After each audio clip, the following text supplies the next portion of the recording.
तर पहा मित्र, एक वस्तू 1910 रुपयाला विकली तर जितका नफा होतो तितकाच तोटा ती वस्तू 1690 रुपयाला विकल्यास होतो. तर 12% नफा कमवण्यासाठी ती वस्तू किती रुपयाला विकावी लागेल? किती ना ते आन्सर? 1910 1690 3600, 3600 भागिले 2 होते 1800, 1800 12%, 180, 10, 18 2 36 म्हणजे 216, 216 आणि 1800 म्हणजे 2016. तर ऑप्शन पहिलं. तर पहा कसं काढलं सेकंदात, एकदम सोप्या भाषेत राहता येते. लक्ष द्या.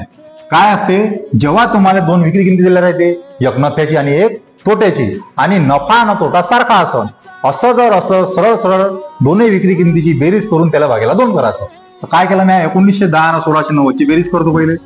1910 प्लस 1690 किती झाले? 1916 35, 9 10 100 म्हणजे 3600.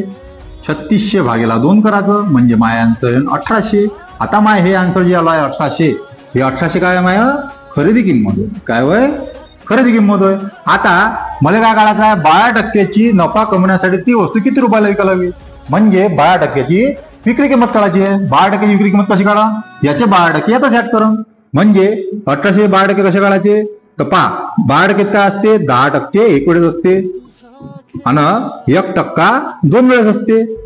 म्हणजे हे झाले माय 2, हे झाले माय 12. 10% किती आहे 1800चे? हे झाले माय 10%. एक संख्या दाबून हे झाले 180.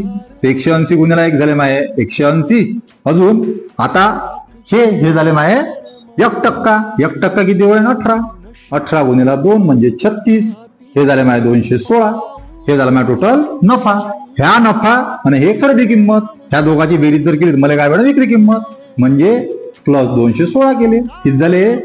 2016. हे झालं माझा आन्सर ऑप्शन पहिलं. व्हिडिओ आवडला सबस्क्राईब करा, लाईक करा आणि शेअर.